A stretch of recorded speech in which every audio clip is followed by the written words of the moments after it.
All right, today we are going to be factoring equations. The section is factoring and solving, but we'll get to the solving part in the next video. So I told you at the beginning of the year and every time that we've done factoring that it's really important that you know how to factor. And so here it is again, and this is the last time that we will actually review all of the methods. So you really need to make sure that you can factor. Learning goal is just that simple. I can factor polynomials of various degrees.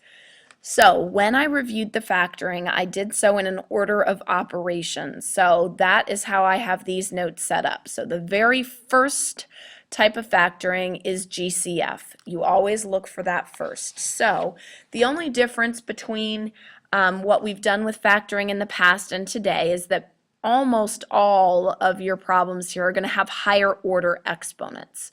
The only new type of factoring that we're learning is over here. Everything else is review. So GCF, you're just looking, what do they have in common? Well, number-wise, they're both divisible by 5, so I can take the 5 out.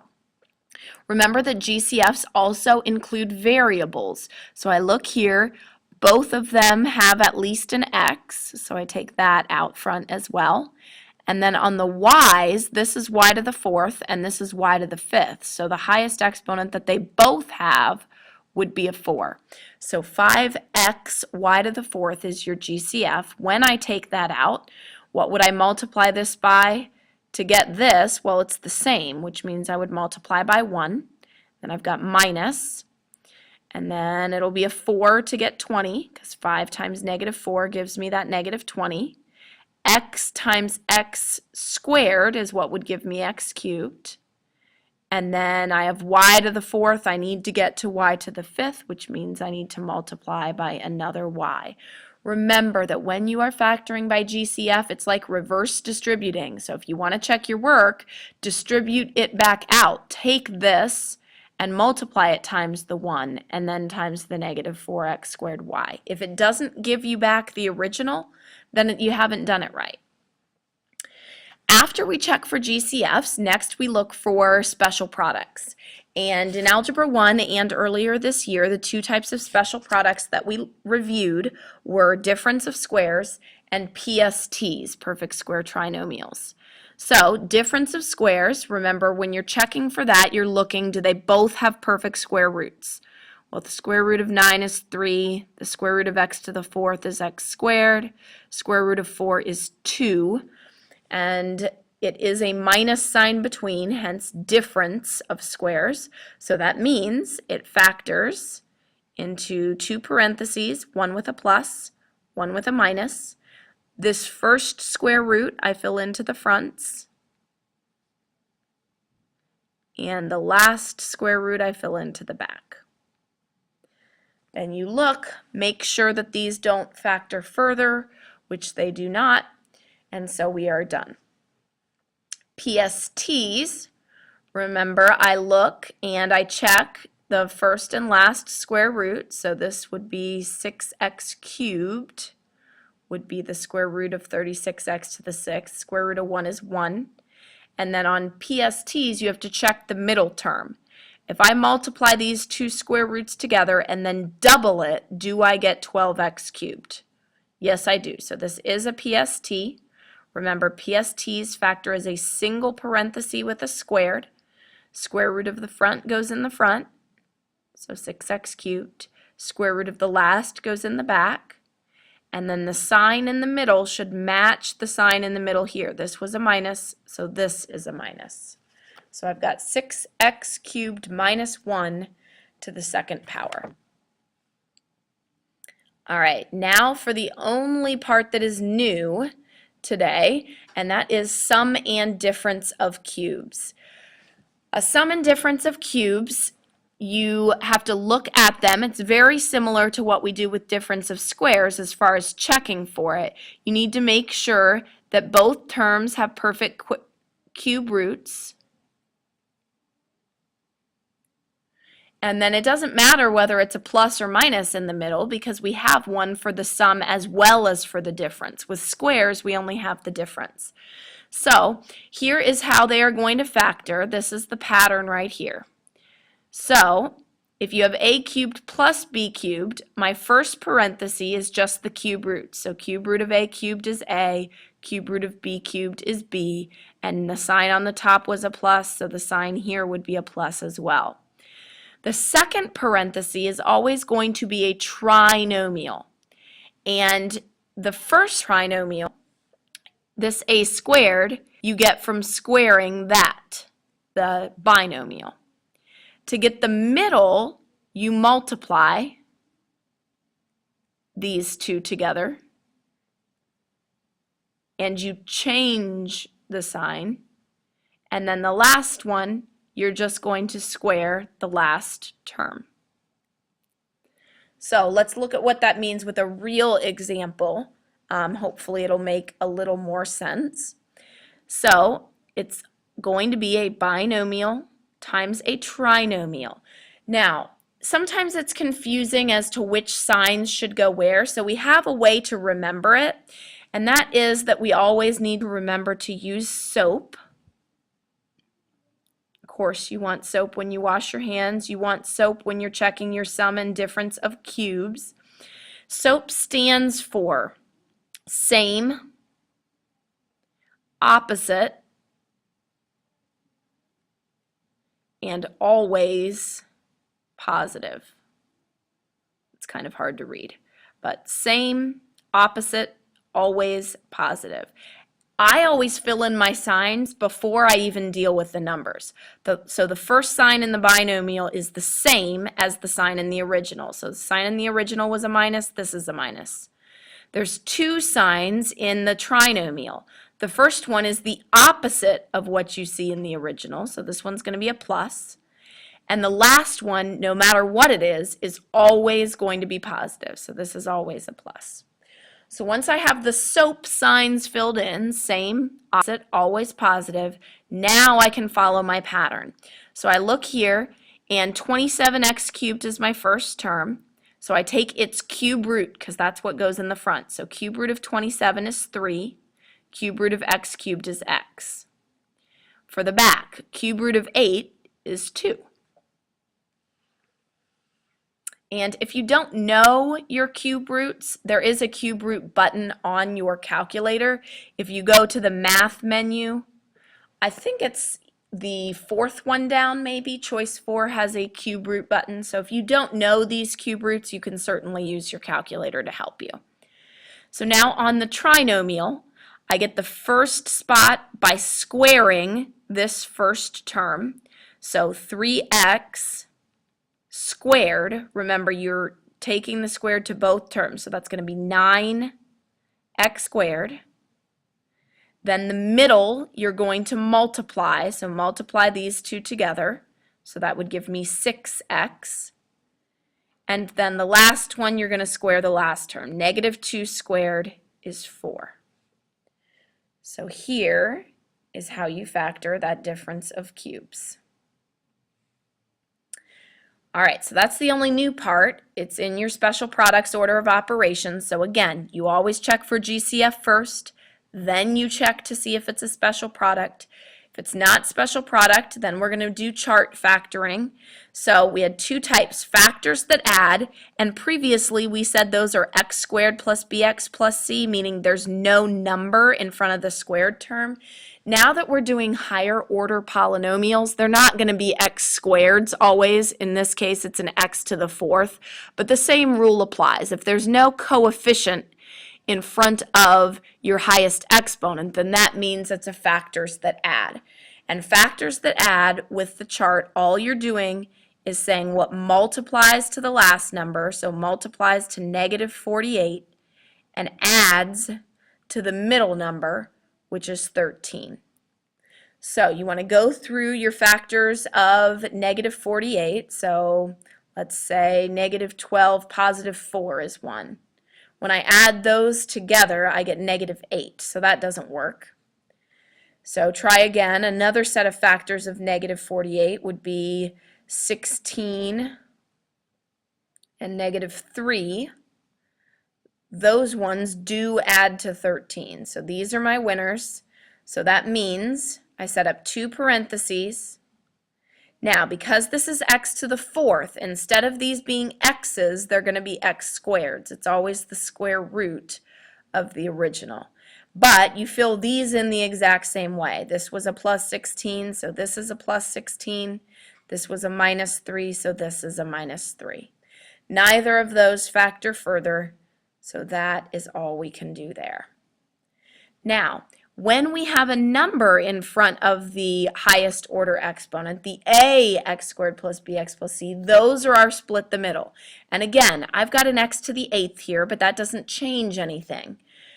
I'm still going to split the middle the same way. I'm going to find what multiplies to this product, 2 times negative 21. So what multiplies to negative 42 and adds to 11. So again, 42's got lots of factors, so you've got negative 7, positive 6, but that's negative 1, so that's not going to work. You keep looking. 14, negative 3 is the one that's going to work. Now, you don't fill that into the parentheses. You have to be mindful of what type of factoring we're using.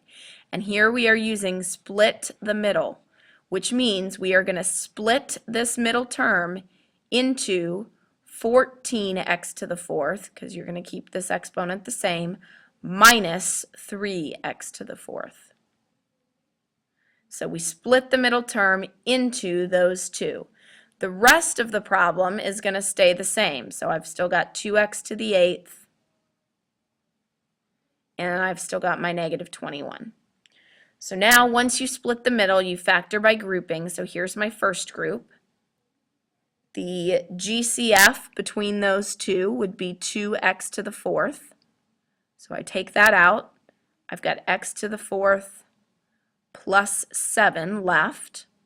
If this is x to the fourth plus 7, my other parenthesis also has to be x to the fourth plus 7. A common problem that I saw with factoring in the other sections is that you forgot to write a sign here. That needs either a plus or a minus. If I want to get to negative 3x to the fourth from x to the fourth, I would be multiplying by negative 3. Again, distribute it back out and check it. So that means that my final factored answer, these two are my first parenthesis, so 2x to the fourth minus 3, and then this is my second parenthesis, x to the fourth plus 7. I look here, these don't have perfect square roots, neither do these. There's nothing else that I can do to factor those binomials. Lastly, in this section, you'll also have some four-term problems, which means that these ones you just factor by grouping right away. So here's the first group, here's the second group. First group's GCF is 10x squared.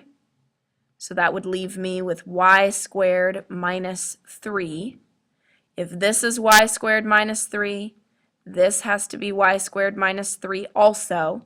Work backward. What do I multiply y squared by to get negative 4y squared? It should be negative 4. So that means my first parenthesis is 10x squared minus 4.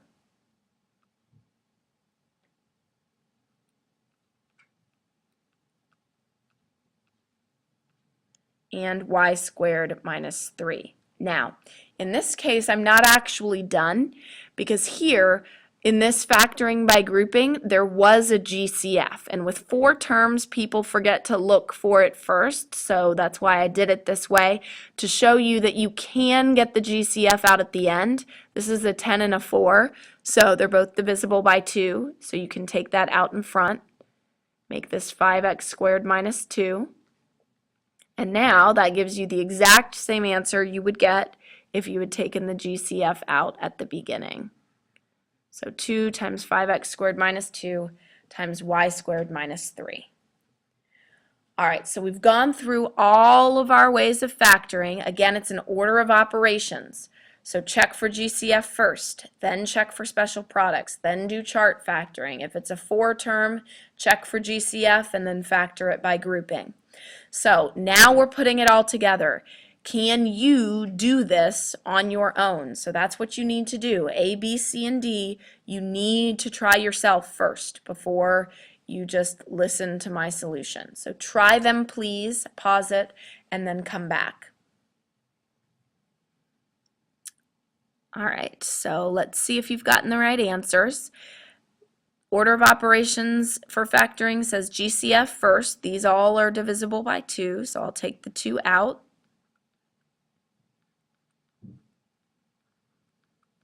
It leaves me x to the 4th plus 4x minus 21. So now this would be factors that add what's left because there's now not a number in front. So factors that add, I'm looking for multiplying to negative 21 and adding to 4.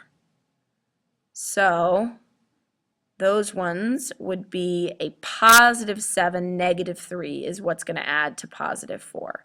So don't forget the GCF that was out in front. I'm going to make 2 parentheses. X to the 4th square rooted is x squared. And then fill in my numbers. So a plus 7 goes in the first parenthesis. A minus 3 goes in the second. I look at both of these because I've got higher order exponents to make sure they don't factor further. They're both binomials. They don't have perfect square or cube roots, which means there's nothing else I can do with them. So that is my answer. B is 4 terms, so first you look for a GCF, which there isn't one, and if there is no GCF, 4 terms, the only way it factors is by grouping. So first group, the GCF is x squared, leaves me with x minus 3, so I know my second parenthesis has to be x minus 3 also, and now work backward. X times what gives you negative 9x? Should be negative 9. So now my first parenthesis is x squared minus 9. My second parenthesis is x minus 3. Now, higher order exponents, so I check to see if these factor further. This doesn't because it's x to the first. This does. If you look, x squared minus 9, those both have perfect square roots. So this is a difference of squares. X squared minus 9 factors into x plus 3 times x minus 3. So your next step looks something like this.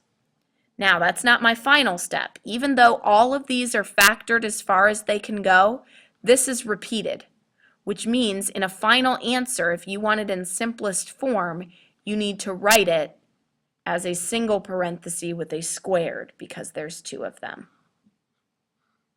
So now we have it completely factored in simplest form. All right, C. First I look for GCF. They don't have any numbers in common, but they do have an x in common, so I'll take the x out. That gives me 64x cubed minus 27. So what's left is a binomial, so the only things I can look for are difference of squares, or some are difference of cubes. This one, 64, has a square root, but x cubed doesn't have a square root. So maybe I look for cube roots. 64 also has an even cube root, and so does x cubed. 27 has a cube root, so that means this is a difference of cubes. So don't forget the x in front. Difference of cubes, it's always binomial times trinomial. I use SOAP. SOAP to get my sign. So remember, SOAP stands for same, opposite, always positive. So the first sign is going to be the same as the difference of cubes, so a minus. The second one is going to be opposite of that, so positive. The last one is always positive. So now I need to fill them in. So I look at the front here, 64x cubed, and I take its cube root. The cube root of 64 is 4. Cube root of x cubed is x. In the back, cube root of 27 is 3. So now I use this to fill in the trinomial. The front, I square the front. 4x, when I square it, remember it looks like this. You have to square the 4 and the x. So that's 16x squared. Then middle you multiply, so multiply 4 times 4x times the 3. Again, you don't have to worry about the sign. You've already got the sign when you did SOAP. So that gives us 12x. And then last, square your 3 to get 9. Now, I didn't say this earlier, but I'll say it now. Whenever you factor a sum or difference of cubes, it's not going to factor further on the trinomial. So if you look at the trinomial, you don't even have to try to factor this. This doesn't factor. There's nothing else I can do with it either. All right, last one. I've kind of invaded my own space here, so I'm going to write this one kind of down here. So I look at this. First thing I should do is look for GCF, but there is nothing that divides all 3 of them evenly, so no GCF. So then I look for special products. It can't be difference of squares or sum or difference of cubes because it's a trinomial. So I look, do these terms have perfect square roots? Well, square root of 4x to the 4th is 2x squared. Square root of 81 is 9. So I just have to check the middle term. If I multiply these two together, that gives me 18x squared. If I double that, that does give me 36, which means that this is a PST. So PST's single parenthesis with a squared. Square root of the front goes in the front. Square root of the back goes in the back. Sign of the middle goes in the middle. This sign was a minus, so this one should be a minus. I look. 2x squared minus 9 does not factor further. It doesn't have any perfect square or cube roots for both of the terms. So that is as far as I can go. And that is it for today.